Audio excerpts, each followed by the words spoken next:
The spring of 1410 lay heavy over the crown of Aragon. Across the Mediterranean lands under his rule, from the bustling streets of Barcelona to the distant shores of Sardinia, whispers spread. Their king was dying. Martin of Aragon, known as Martin the Humane, had once been celebrated for his sense of justice and moderation, a monarch who ruled with patience rather than cruelty. But now, in his 64th year, the burdens of age and the cares of a fractured kingdom pressed down upon him. His body had grown frail, bent under the weight of gout and a lingering illness that left him confined to his chambers in Barcelona's royal palace. Courtiers tiptoed around him, whispering in hushed tones. Physicians prepared endless tinctures and poultices, each promising relief but offering little. The kingdom itself teetered on the edge of uncertainty. Martin's only legitimate son, Martin the Younger, had died just a year earlier, leaving no lawful heir. Without clear succession, the throne of Aragon was in danger of plunging into chaos the moment the old king's heart gave out. And yet, despite the gloom surrounding him, Martin refused to surrender entirely to despair. He entertained visitors, summoned musicians, and clung to the small joys that still reminded him of life beyond pain. He had always been known for his warm wit, a monarch who relished clever conversation as much as he did the counsel of statesmen. Even in sickness, laughter was one of his few remaining medicines. The night of June 1410 found him especially weak. He had dined poorly, his stomach unsettled, and lay restless upon his bed. The great halls of the palace were silent, save for the echo of sandals on stone, as servants carried in bowls of broth and goblets of watered wine. His physicians hovered nervously, fearful that each hour might be his last. Yet Martin, pale and weary though he was, still had a spark of curiosity in his eyes. "Where is Bora?" he asked hoarsely. Those present knew exactly whom he meant. Francesc de Bora, his personal jester. A man of quick wit and a sharp tongue, Bora had long been one of Martin's most trusted companions, the one figure who could mock even the gravest of matters and be rewarded with a smile instead of punishment. The jester had grown older alongside his king, his face lined but his humor undiminished. Where courtiers dared not speak openly, Bora could pierce the veil with a jest. Summoned at once, Bora entered the dim chamber, bowing low before his master. The air reeked faintly of herbs, vinegar, and the musk of a dying man. Yet Bora greeted his king not with pity, but with the same irreverence he had always shown. "My lord," he said, "you look as if death himself has been your physician. Surely no man can recover from such treatment." A ripple of uneasy laughter broke among the courtiers. Martin chuckled weakly, waving for Bora to continue. He demanded distraction, a reprieve from the suffocating presence of illness. The jester, sensing his role, obliged. He began spinning stories, jokes, and absurdities, pacing before the royal bed as though it were a stage. He mimicked bishops, knights, and even the French ambassadors who had once come to court, puffing himself up in ridiculous airs until even the weary king smiled. For a moment, the sick room ceased to be a chamber of death. It became instead a theatre, filled with laughter and gasping merriment. But Bora saved his sharpest wit for last. He delivered a joke so absurd, so unexpected, that the courtiers themselves were caught off guard. Its exact words are lost to time. Some chroniclers claimed it was a jest about a hunting partridge, others that it involved the jester himself arriving late because of a night spent in too much wine. But what mattered was the king's reaction. Martin of Aragon began to laugh. It was not the polite chuckle of a weary man humouring his servant. It was full-bodied, uncontrollable laughter. His frail chest shook, his eyes watered, his thin hands gripped the bedsheets as though to steady himself. For the first time in weeks, his face was alive with joy. The courtiers looked on in astonishment. Was this laughter a sign of recovery? A glimpse of life forcing itself through the decay? But then the laughter did not stop. Martin gasped, still laughing. His face flushed, then paled.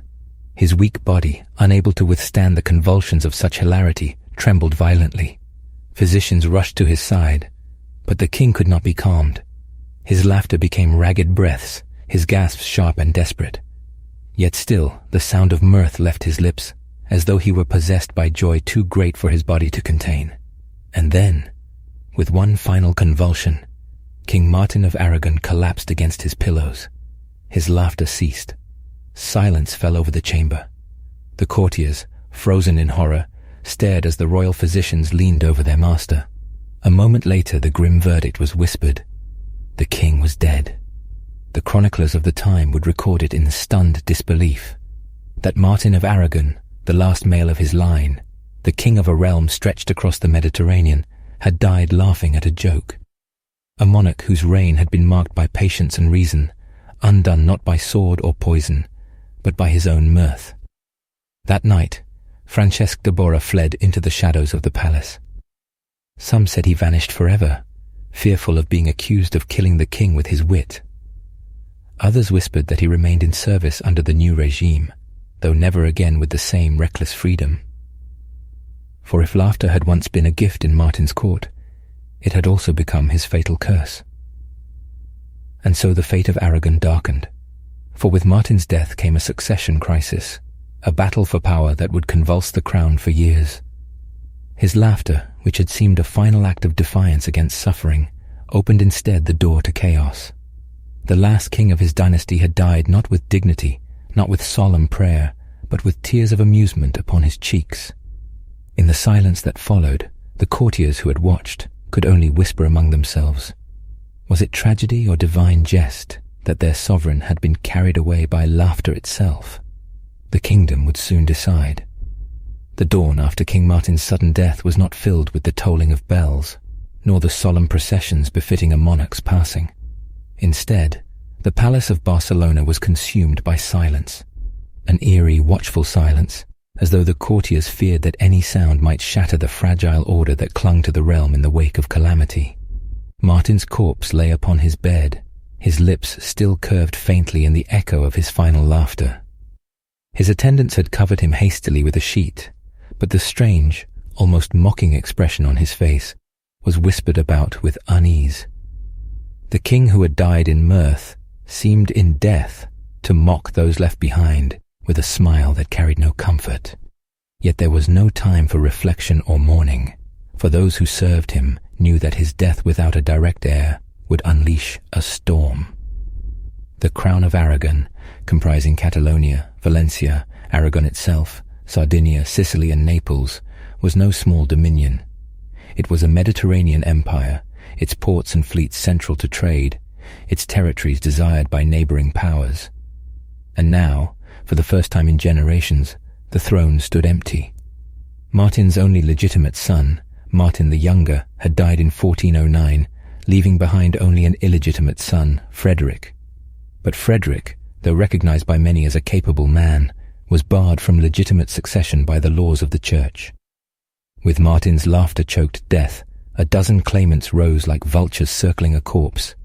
The courtiers whispered their names: Ferdinand of Antequera, a Castilian prince with blood ties to the Aragonese royal house; James II of Urgell, a Catalan noble who believed his claim to be strongest by proximity; Louis of Anjou, championed by French influence; and even Frederick, illegitimate though he was, who was beloved by many Sicilians for his father's campaigns.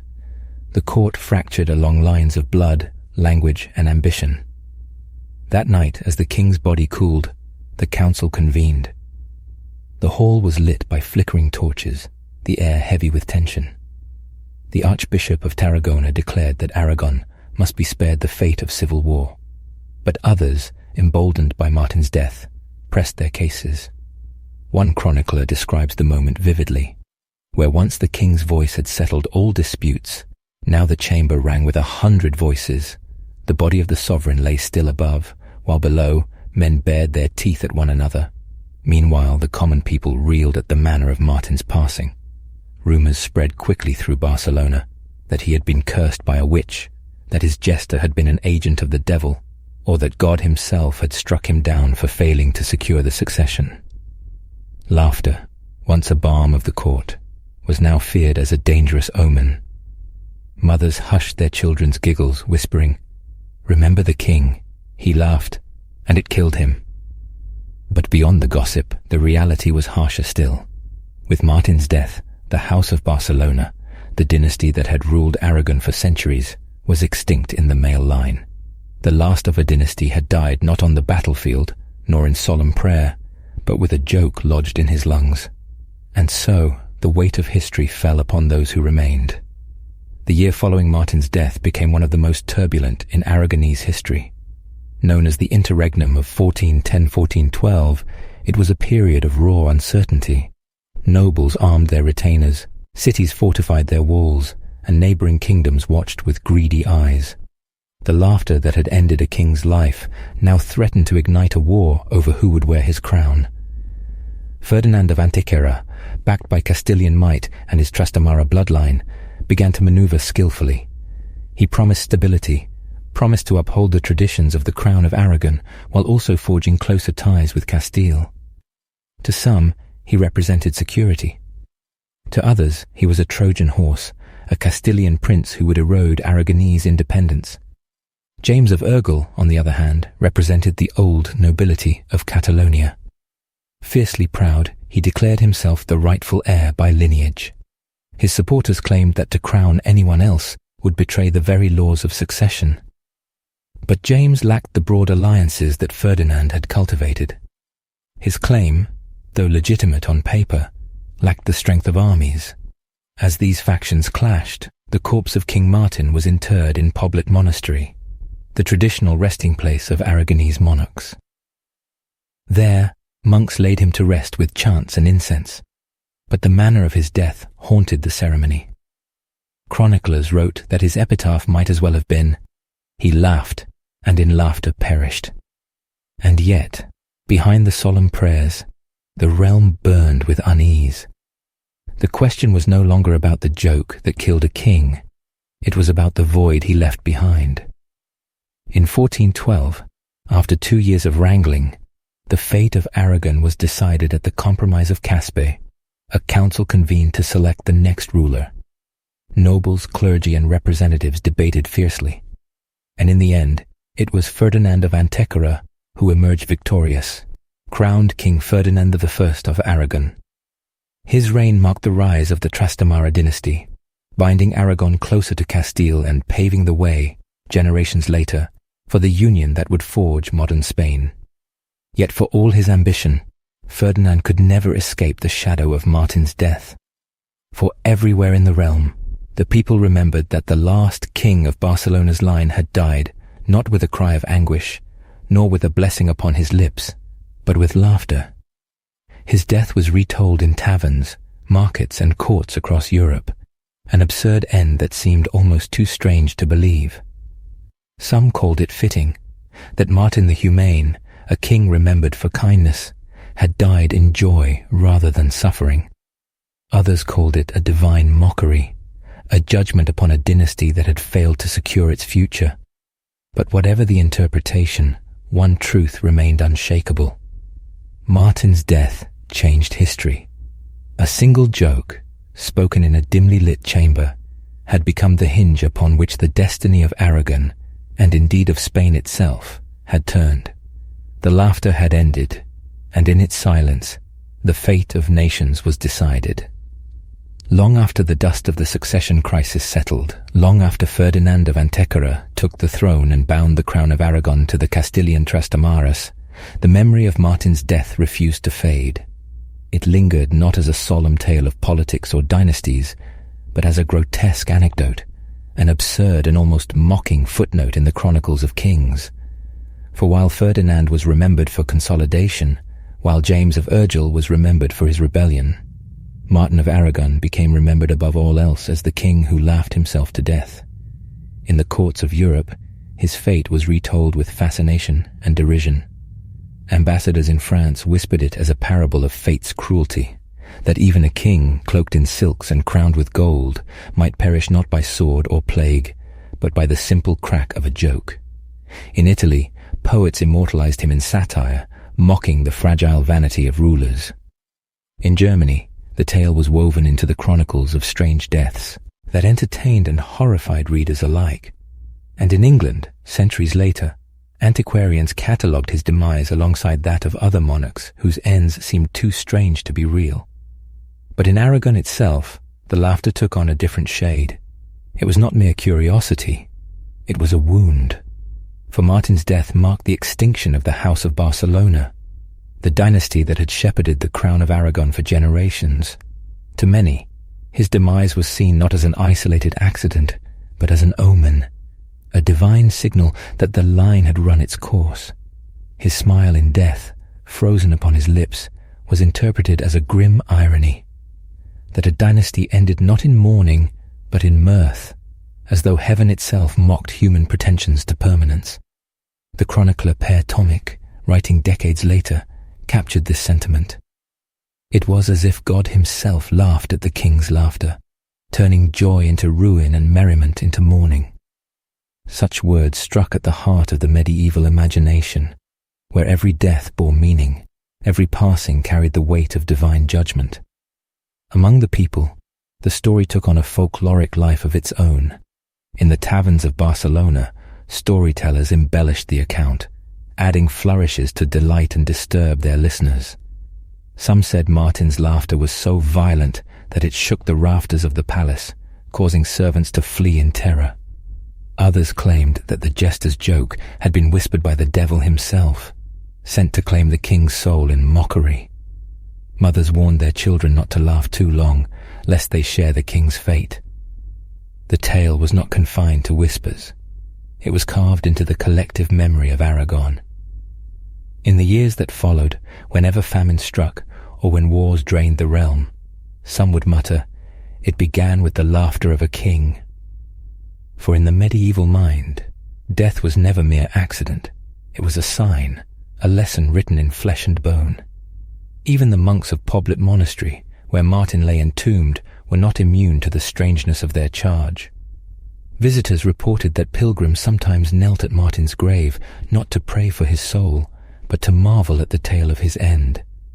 His epitaph, though solemn, was overshadowed by the invisible epitaph carried in every tongue. "Here lies the king who died laughing." Beyond Aragon, his death became part of a broader European fascination with the grotesque and the absurd. The late Middle Ages had seen famine, plague, and war strip life of its certainties. To die in laughter, so sudden, so bizarre, seemed both horrifying and strangely enviable. Philosophers debated whether Martin's end was tragic or blessed. Was he cursed for leaving no heir, his laughter an echo of divine derision? Or was he blessed for departing in joy, spared the slow torments that claimed so many? Yet beneath these debates there was unease. For Martin's death blurred the line between comedy and horror, between mirth and mortality. It revealed how thin the veil of human dignity truly was. A monarch who had wielded power over fleets and cities, who had commanded armies and dictated treaties, was undone by the same force that shook peasants in taverns: laughter. What sword, what poison, what conspiracy could rival the absurdity of such an end? This paradox haunted the imagination, and so Martin's story spread, becoming a cautionary tale told in whispers and sermons. Priests invoked it as a reminder of mortality, that no matter one's station, death might come suddenly, without dignity, without grandeur. Scholars retold it as an emblem of the unpredictable, and jesters themselves, those who lived by provoking laughter, sometimes invoked the story in their routines, though always with care, for to remind a king that laughter could kill was to walk the knife's edge between entertainment and insult. In time, the laughter of Martin of Aragon became more than a story of one man's death. It became a mirror held up to human nature itself, for it showed how easily joy can turn to destruction, how swiftly mirth can become mortality, how laughter, so often seen as life's defiance against sorrow, could also be life's undoing. And perhaps this was the cruelest irony of all, that the king who had been called the humane, remembered for his kindness and gentleness, should die not with a curse nor with a prayer, but with joy upon his lips, joy that suffocated him as surely as a dagger to the heart. His legacy, overshadowed by his final moment, became inseparable from the laughter that killed him. The echo of that laughter did not fade with his burial. It lingered in chronicles, in taverns, in sermons, a ghostly refrain haunting the centuries. For every time the story was retold, it carried with it not only the absurdity of a joke gone too far, but the sobering reminder of how fragile the boundary is between life and death, between laughter and silence. And so, the image of Martin, slumped in his chamber, convulsed with mirth, gasping for air as a jester's jest tore life from his body, remained one of history's most haunting tableaux. It was not a battlefield, not a throne room, not a martyr's pyre. It was a stage of laughter turned to tragedy, where the final act of a dynasty ended not with swords clashing or trumpets sounding, but with a cough, a wheeze, and the terrible stillness that follows when laughter dies.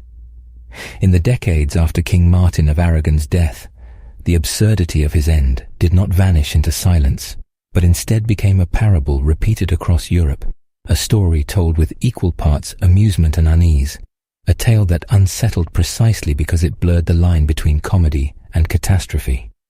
Chroniclers, clerics, and common folk alike sought meaning in the death of a monarch who had not fallen in war, nor to poison, nor to the knives of assassins, but to laughter, the very sound most associated with joy and life.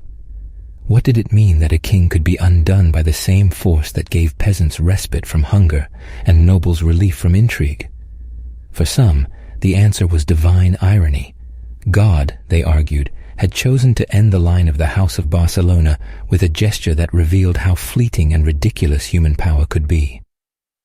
Others, however, saw it as tragedy without redemption, a cruel jest of fate that left a kingdom in turmoil. Theologians seized upon Martin's end as a warning. Sermons across Aragon and Catalonia drew upon the tale, urging the faithful to temper joy with piety, reminding them that laughter could blind the soul, that mirth unmoored from prayer was dangerous. One friar wrote, "Laughter, when unbridled, is a thief. It steals the breath, it clouds the reason, and it delivers the soul unprepared into the hands of God." In this way, Martin's death became more than a curiosity. It became moral instruction, a living sermon wrapped in absurdity, repeated in pulpits to remind the faithful of their mortality. Yet among the common people, the tale was repeated with a different tone, in the markets of Valencia, in the taverns of Zaragoza, in the fishing villages of Sicily. The story became entertainment as much as warning. Storytellers, eager to captivate their audiences, embroidered the details, turning the king's jester into a trickster figure, sometimes a demon in disguise, sometimes an angel sent to deliver the king from earthly burdens. The people laughed at the tale of the king who died laughing, their own mirth becoming both homage and mockery. In their telling, Martin became less a tragic monarch and more a character in a grotesque comedy, proof that even kings could not escape the absurdity of existence. Historians, writing centuries later, found in Martin's story a kind of macabre fascination. In the Renaissance, scholars catalogued his death alongside other strange ends, like Aeschylus killed by a tortoise dropped by an eagle, or the scholar Chrysippus who reportedly died of laughter at his own joke. For Enlightenment thinkers, Martin's end was deployed to show how superstition distorted history, how a natural death by stroke or suffocation could be exaggerated into myth. But no matter the rational explanation, the image of the laughing king proved irresistible, and it survived each attempt to tame it with reason. What gave the tale its enduring power was not merely its absurdity, but its symbolism. For Martin was not any man. He was the last of his dynasty, the last male heir of the House of Barcelona. His death, ridiculous as it was, carried the weight of historical consequence. The extinction of his line opened the door for the Trastamara dynasty, binding Aragon closer to Castile, and setting in motion the slow process that would lead to the unification of Spain. The laughter that ended his life reshaped the map of Iberia, its echoes rippling through centuries of politics, wars, and dynastic unions. It was as though history itself had been rewritten by the force of a joke, and so the tale became more than gossip, more than anecdote. It became a meditation on the fragility of kingship. If a monarch, clothed in robes of state and guarded by armies, could be undone by laughter, what did that say about power itself? Was authority not at its core an illusion, fragile, theatrical, as easily shattered as breath stolen by mirth? The story revealed what medieval rulers most feared, that beneath the pageantry of crowns and ceremonies, their bodies were as vulnerable, their deaths as absurd, as those of the lowliest peasant. For this reason, Martin's death resonated in ways far beyond his realm. It became a symbol not just of mortality, but of the absurdity at the heart of human existence. It reminded all who heard it that life could end not with dignity, but with farce, not with solemnity, but with ridicule. And in that uncomfortable truth lay the story's enduring hold, that kings, like all men, are subject not only to tragedy, but to comedy, that history is not only written in blood, but also in laughter. And so, centuries later, when travelers paused in Poblet Monastery to stand before Martin's tomb, they did not remember the policies he enacted, the wars he waged, or the alliances he secured. They remembered the laughter. They remembered the jester's jest, the convulsions of mirth, the breath stolen away and joy turned deadly. His tomb was silent stone, but his story was restless, carried on the lips of those who found in it both horror and humor. The king who died laughing became immortal, not through glory, nor through conquest, nor through the reverence of his subjects, but through the absurdity of his end. His fate entered the bloodstream of folklore, history, and philosophy alike. For in that fatal joke, in that final laugh, the world was reminded of the most haunting truth, that power, dignity, and even life itself rest on fragile foundations, and that the line between joy and death is thinner than a breath. And in this way, Martin of Aragon's laughter never truly ended. It echoed on through centuries, not as sound, but as story, a story that mocked power, that unsettled faith, that haunted memory. For in the annals of history, there are few images more disturbing, more revealing than that of a king dying with a smile on his lips, undone by the very joy he embraced. His laughter was the last act of his dynasty, and in its echo lay the eternal reminder of humanity's most fragile truth, that death does not always come in solemnity, but sometimes in cruel mockery. It comes laughing.